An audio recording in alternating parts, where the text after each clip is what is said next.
Welcome to the Crash Lab. Today Ken blocks Hoonicorn Mustang, 345 parts, 176 grams and a lot of stickers. Some of them exactly where this wall is about to hit. 5 tests, 10 to 100 miles per hour. Let's crash. 10 miles per hour. No parts lost, but watch the windshield in slow motion. It lifts just a little, nothing broke, something moved. 25.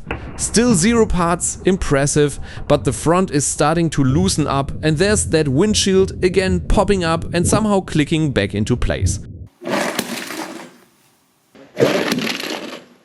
50 miles per hour and the front shatters.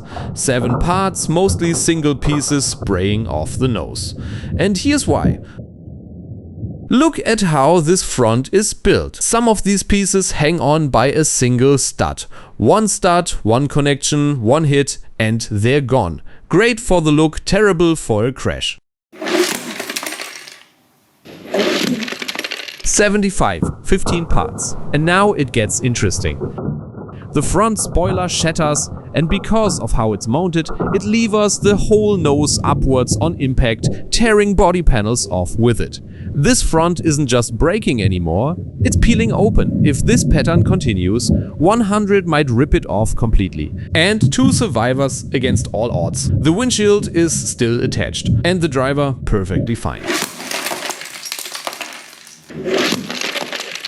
100 miles per hour, full send 38 parts. And this time it's the big ones. The nose rips upwards, exactly like test 4 predicted.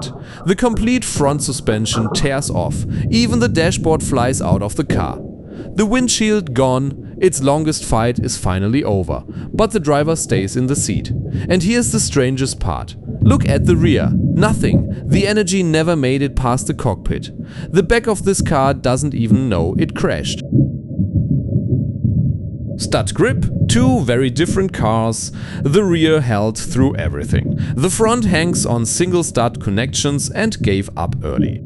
Core structure, the cockpit stopped all the energy. Driver safe every single time, but the nose peels open from 75 up.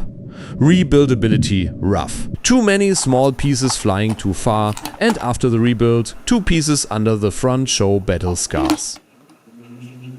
That makes it 2 out of 5 stars for the Hoonicorn. It looks incredible, but that front just isn't built for a wall. Should I rebuild this front properly and send it into the wall again?